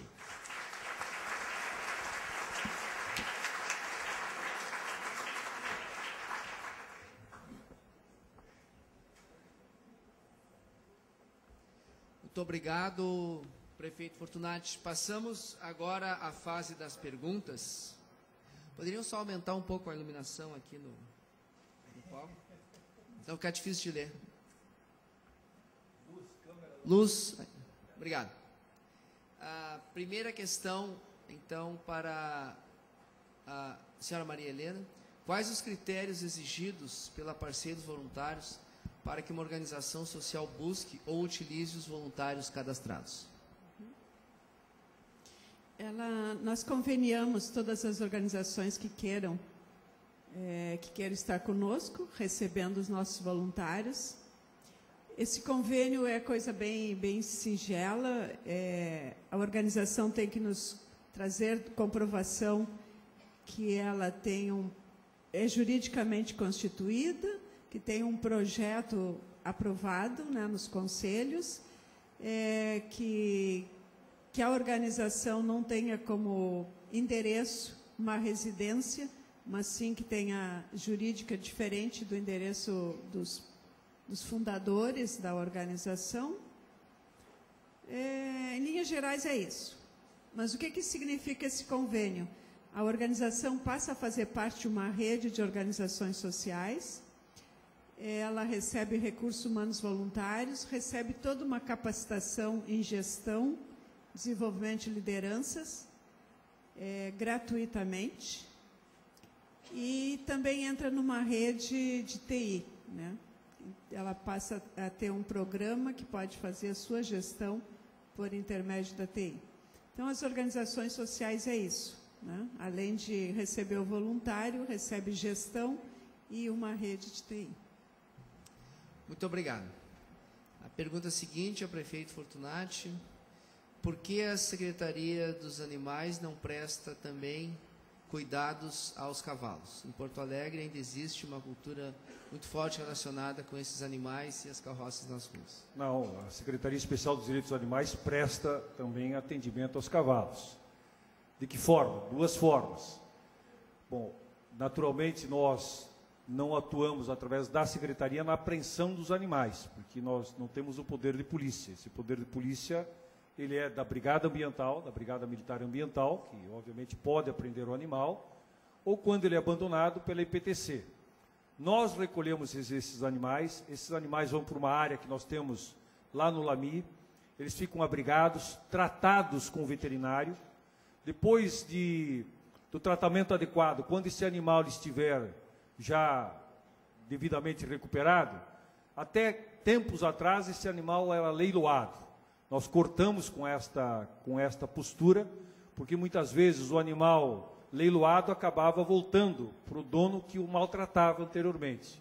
Então nós mudamos a lógica, começamos a fazer parcerias e hoje esses animais são doados para pessoas físicas ou jurídicas que queiram acolher cavalos, com acompanhamento do Instituto Gaúcho que o Dorotheu Fagundes coordena. Então, é todo um acompanhamento que é feito pela Secretaria Especial dos Direitos dos Animais para dar qualidade de vida aos animais. Está chegando nosso governador. Muito obrigado. Interrompemos agora, então.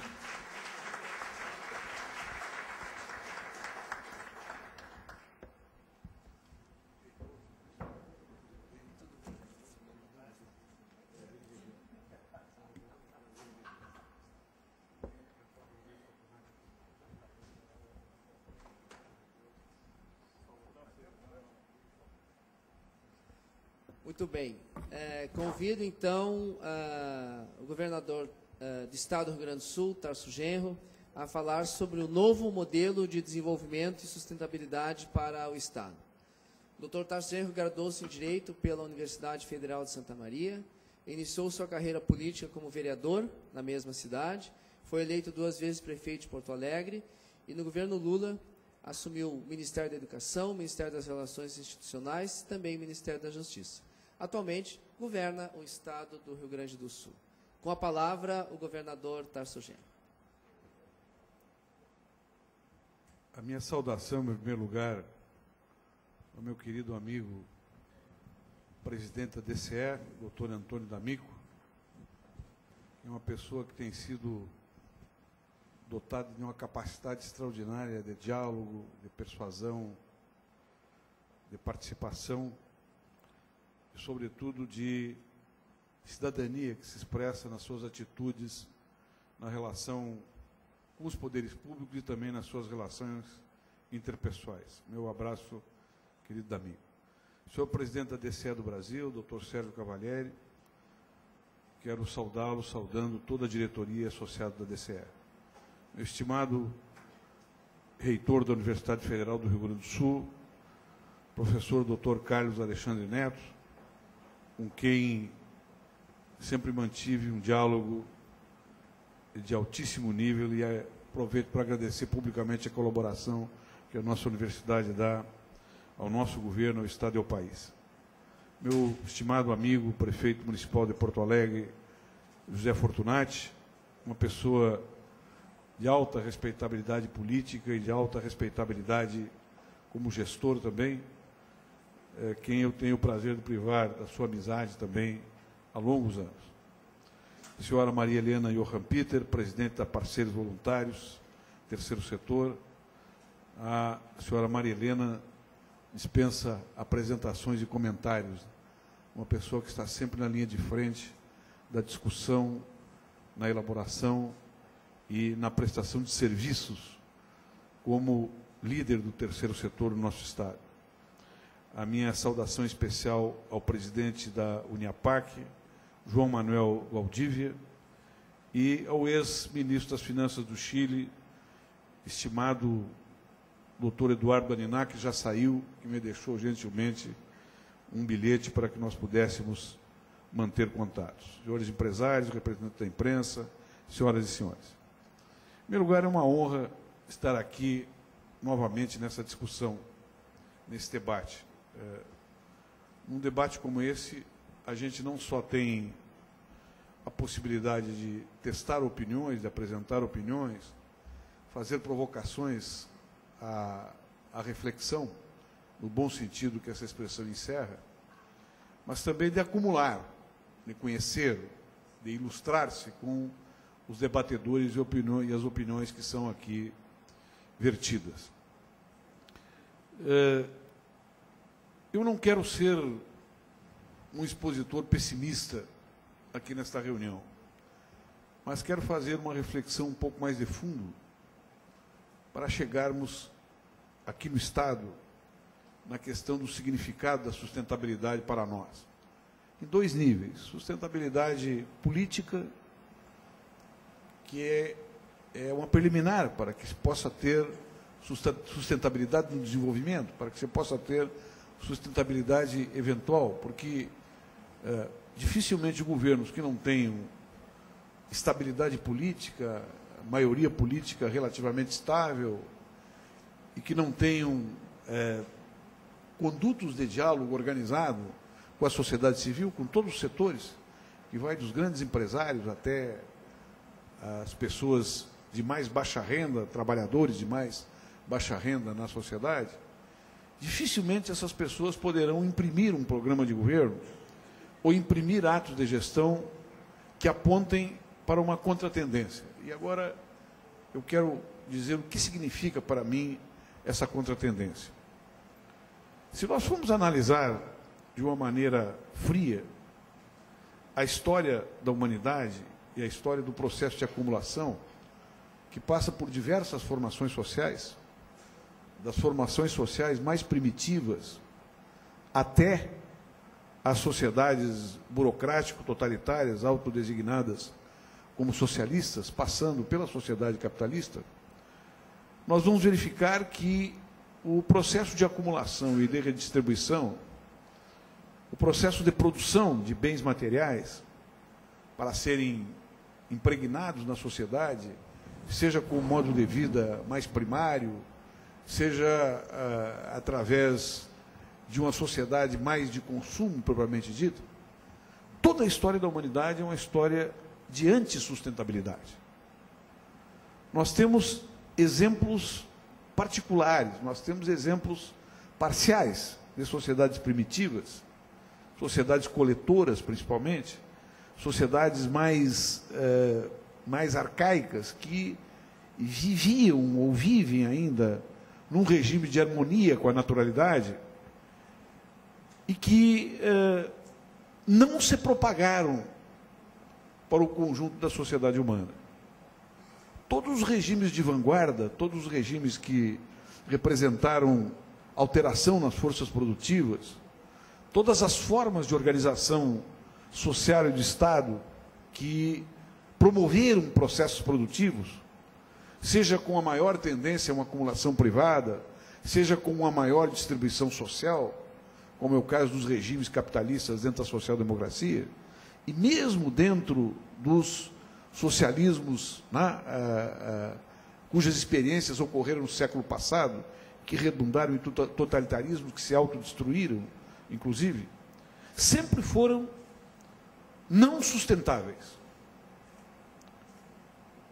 No eixo, sempre no motor desse desenvolvimento, a questão da sustentabilidade ou foi uma linguagem marginal ou constituir-se como atos secundários de governo.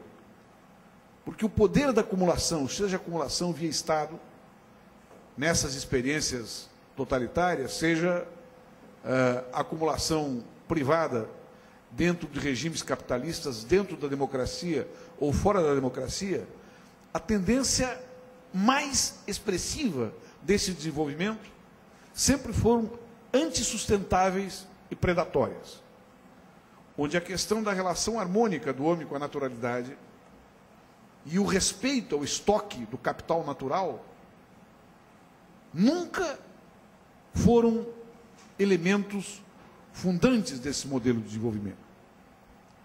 Modelo de desenvolvimento, portanto, que atravessaram diversos regimes e todas as sociedades que crescentemente se modernizaram e que instituíram relações de trabalho e relações de produção que exigiam cada vez uma exploração maior da natureza, sem medir as consequências que isso aí determina. Eu sou de uma geração, e muitos de vocês aqui são de uma geração também, que a gente não ouvia falar, por exemplo, que ia faltar água na natureza para o consumo humano ou para a utilização para a agricultura, por exemplo. Na minha infância, esse debate não existia. Esse diálogo não existia. Eu sou de uma geração também que começou a ouvir falar que existia uma tal camada de ozônio, provavelmente aos 20, 25 anos. Portanto, esse era um debate que não era um debate central na sociedade. Esse debate só começou a ocorrer quando começaram a se esgotar as fronteiras de apropriação da humanidade, do homem em geral, sobre a natureza e sobre os recursos que a natureza oferece para o nosso processo de reprodução o processo, portanto, de autorreprodução da humanidade. Bem, isso nos faz constatar, em primeiro lugar, que essa discussão é uma discussão atual.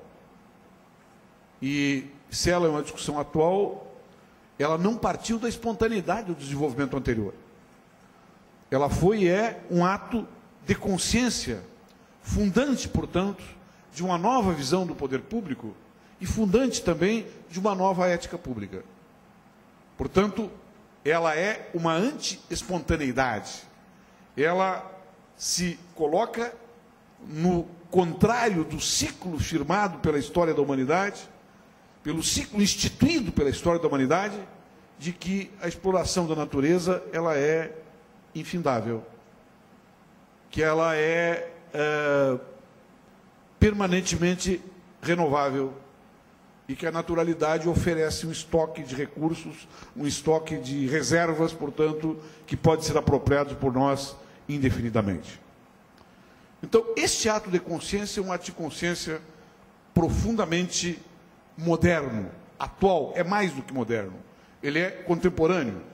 Embora nós vejamos vestígios já no Renascimento e nas sociedades que se pautaram pelas revoluções iluministas, pelas revoluções democráticas, de uma preocupação com esse esgotamento, isso não era uma questão geral, não era uma questão colocada para a sociedade como uma questão que atravessava todas as classes, que atravessava todas as inteligências e atravessava, portanto, os interesses de todas as academias. Agora nós estamos nesse limiar, um limiar de que há um reconhecimento do conjunto da sociedade de que o estoque da natureza é um estoque limitado. E que a questão da sustentabilidade, ou seja, da nossa autorreprodução como humanidade, depende de um acordo com a naturalidade. Depende de uma concepção que dê sustentabilidade para esse progresso. E isso exige, portanto, um planejamento do desenvolvimento das forças produtivas. É um planejamento que tem que ser feito democraticamente. Mas este planejamento das forças produtivas, ele não ocorrerá se não tiver uma consciência ao mesmo tempo pública, dos agentes públicos e privados, para que os agentes públicos, quando chegarem aos governos, correspondam a esta consciência e possam aplicar estas medidas de planejamento que visem a sustentabilidade, para, inclusive, definir não só o desenvolvimento, mas o conteúdo do desenvolvimento. Qual o desenvolvimento que nós queremos? Qual o tipo de técnica e de tecnologia adequada para um desenvolvimento sustentável? Nós podemos optar. Nós podemos optar, por exemplo, pela agricultura orgânica, ou podemos aplicar por uma agricultura que empregue de maneira irracional todas as químicas que têm feito, né, uma distribuição mais do que de alimentos, uma distribuição da poluição e da insustentabilidade. E isso é um ato de consciência política. E também um ato de planejamento do poder público. Mas se isso não for consertado com a sociedade, se não tiver uma consciência na sociedade desta necessidade, a sustentabilidade será apenas uma falácia. Será apenas, vamos dizer assim, um gesto isolado de grupos ou de pessoas ou de comunidades que vão, inclusive, se separar do conjunto da sociedade e tentar uma vida sustentável apartada do processo de reprodução social que está caracterizado por um certo tipo de desenvolvimento.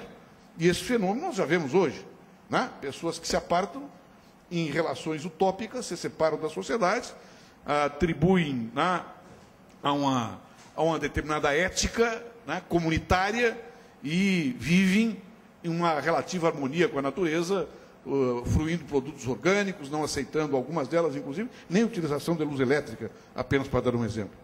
Mas são gestos utópicos isolados, que podem servir de referência, mas dificilmente vão se reproduzir. Eu digo que é impossível que se reproduz de maneira geral na sociedade, a ponto de permitir que haja uma reação, né? Uma reação orgânica nesta relação sociedade-Estado, que planeje, que oriente, né? A fórmula correta é que oriente o desenvolvimento dentro de balizas que permitam esta reprodução infindável do gênero humano, essa criação maravilhosa que somos todos nós.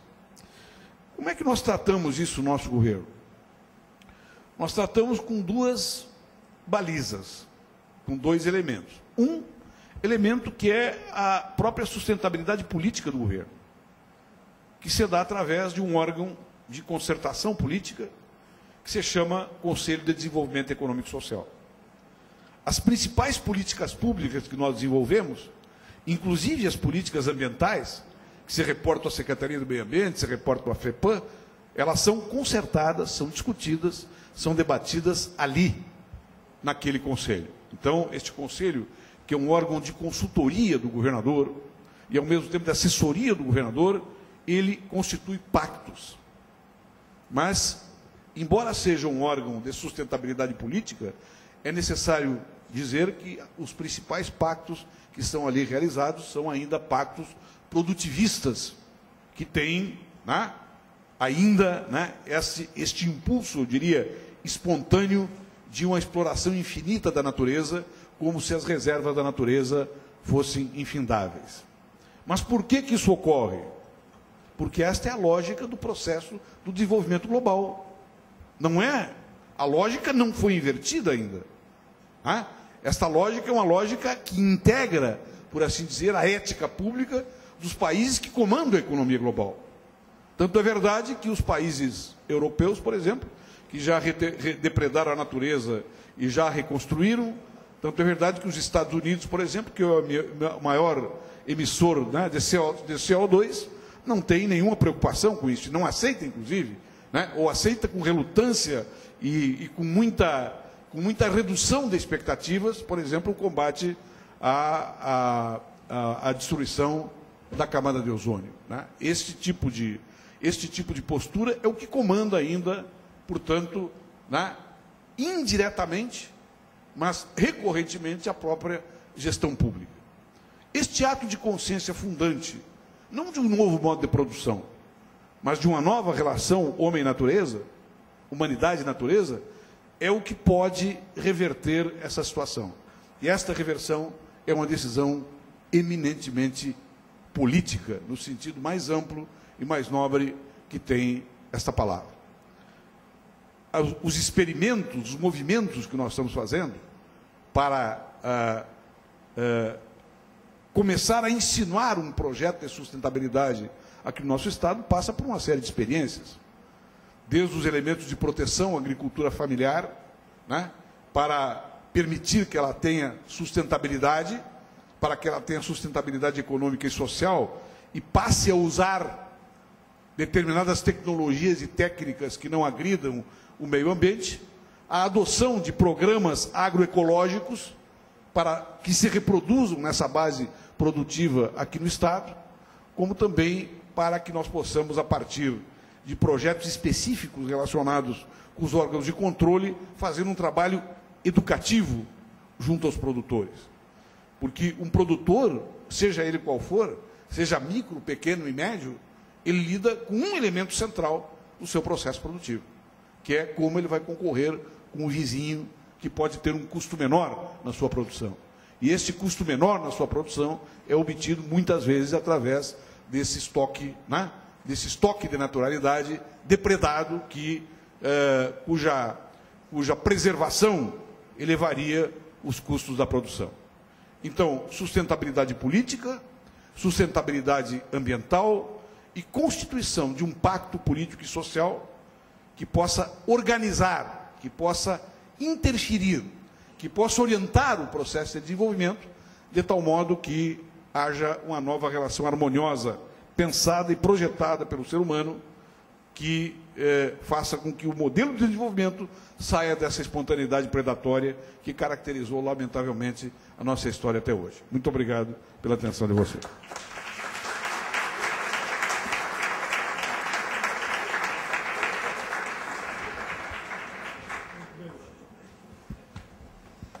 Muito obrigado, senhor governador, muito obrigado ao prefeito José Fortunati, muito obrigado, senhor Sérgio Cavalieri, muito obrigado, Maria Helena Johann Peter, pelas suas manifestações acerca de como a convergência pode, de fato, criar uma sociedade em ação, uma sociedade melhor para todos nós e para aqueles que nos sucederão. Muito obrigado a todos, eu sei que alguns convidados têm agenda agora, então encerramos esse painel. Obrigado.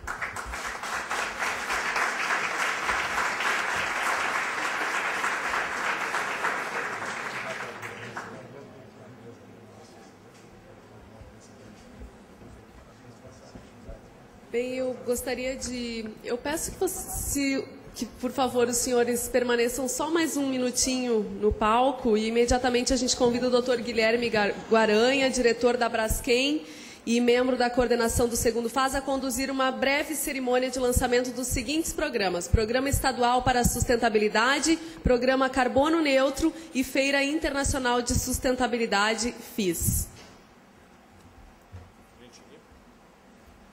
Boa noite a todos. Dando continuidade à atitude e à proposta da DCE com a elaboração e apresentação do FAS. Como no ano passado, este ano, ao encerrar mais este evento, a DCE está propondo à nossa sociedade alguma ação bem concreta, que é vai precisar ainda ser um pouco trabalhada, mas é uma ação bem concreta, no sentido, inclusive, do que foi exposto aqui, jogando à nossa sociedade a construção de um programa de sustentabilidade que vá toda a sociedade do Rio Grande do Sul absorvê-lo. E, nesse sentido, em vez de só lançar um programa a ser discutido, trabalhado, como muito bem colocou o governador, a DCE já parte de uma proposta concreta de parceria para o programa de carbono neutro no município de Porto Alegre e para uma exposição internacional a ser realizada no ano que vem, tendo a cidade de Porto Alegre como a sede desta exposição. Muito bem, o programa de carbono neutro é um programa simples de ser feito, mas de um impacto altamente relevante. Não estamos resolvendo o problema ambiental com o programa de carbono neutro, mas nós estamos começando a restituir ao meio ambiente a sua melhor condição. Este programa, ele reúne basicamente o levantamento por adesão da atividade humana, pode ser uma atividade empresarial, uma atividade do terceiro setor, pode ser e vai ser com certeza atividade da Prefeitura, da DCE, do Governo do Estado, e se levanta a quantidade de carbono, de CO2 equivalente que esta atividade gera. Toda atividade gera uma emissão de CO2. A maneira de compensar é justamente fazendo com que a gente plante, com determinado conhecimento técnico, uma quantidade de plantas, então, que vão compensar esta emissão do CO2. Este é o programa de carbono neutro. Esse trabalho vai ser feito numa parceria com a Prefeitura, que está para ser lançado e assinado com o prefeito. Então, o município de Porto Alegre vai ser o primeiro município no nosso estado a fazer este programa e dar este exemplo. E isso vai significar que, além de a gente fazer a compensação do CO2 das atividades realizadas no nosso município, nós vamos contribuir para fazer a recuperação da mata e da vegetação que está deteriorada em algumas regiões já definidas pela Prefeitura. Então, é um trabalho que só tem a trazer benefícios para a nossa sociedade. Esse é o programa de carbono neutro, é uma parceria da DCE com a Prefeitura e com a Universidade Federal do Rio Grande do Sul.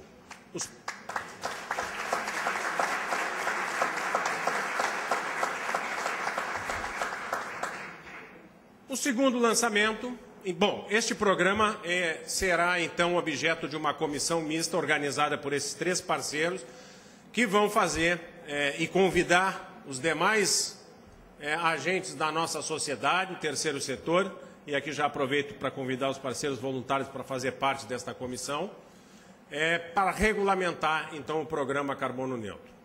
O segundo lançamento que estamos fazendo neste momento é a primeira exposição internacional de sustentabilidade, que será realizada no ano de 2013, também juntamente com a Prefeitura.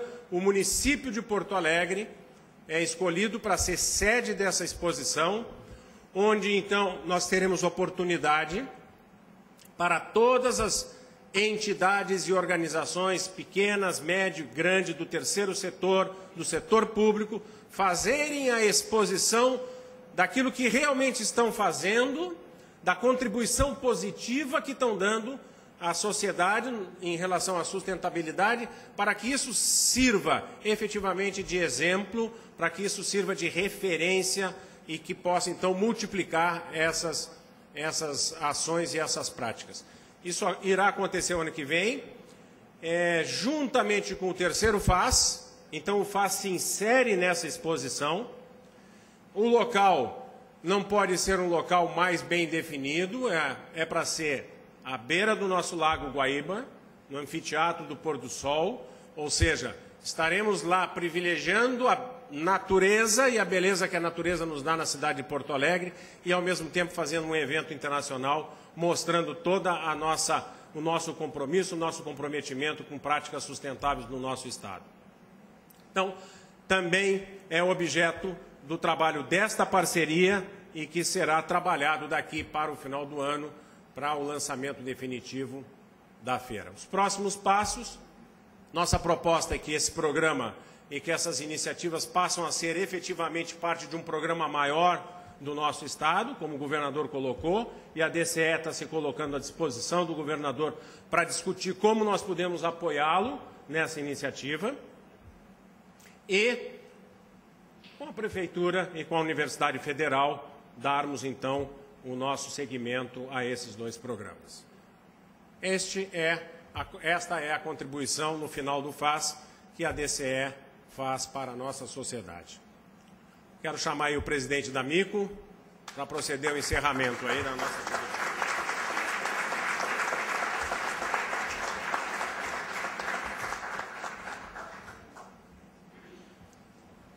Eu quero agradecer ao meu querido amigo Tarso, que temos uma história em comum muito antiga e que me privilegia muito a sua amizade. Ao nosso prefeito, que eu tenho uma amizade mais recente, mas também bastante profunda. A senhora Maria Helena, que eu não privo muito da sua amizade, mas o seu esposo foi meu colega de faculdade. Então, né, por osmose, nós também somos amigos. O professor, que é uma alegria tê-lo conosco, homem de fé, de igreja, e se integra finalmente conosco, depois de tantos convites. Espero que daqui para diante ele seja na primeira linha de combate da DCE. E o meu irmão, Sérgio Cavalieri. Não preciso dizer mais nada. Eu, nesse momento, gostaria de chamar o Tito Goron, ele está presente, para, junto comigo, encerrarmos esse evento, porque esse fórum da DCE foi feito em parceria com o GELPA, e realmente o trabalho do Goron foi fundamental para que nós atingíssemos esses objetivos. Mas duas pessoas se sobressaíram enormemente. Foi o nosso guru, Guilherme Guaranha, a quem eu peço que de pé seja saudado por todos os presentes.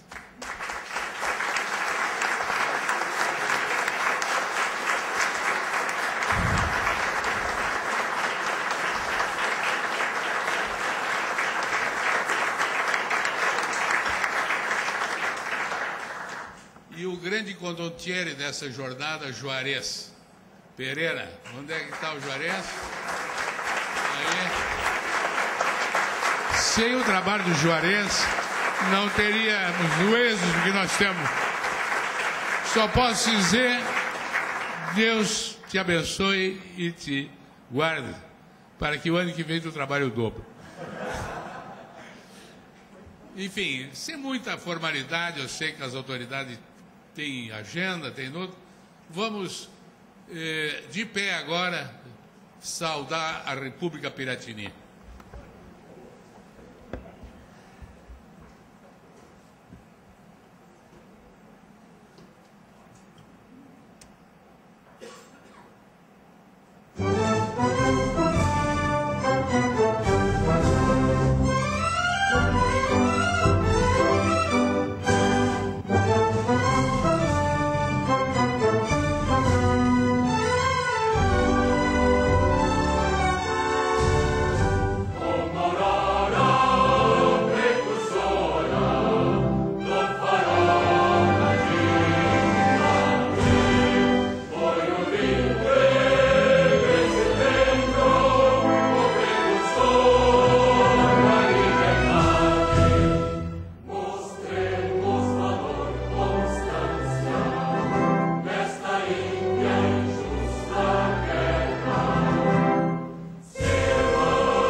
Viva o Rio Grande do Sul!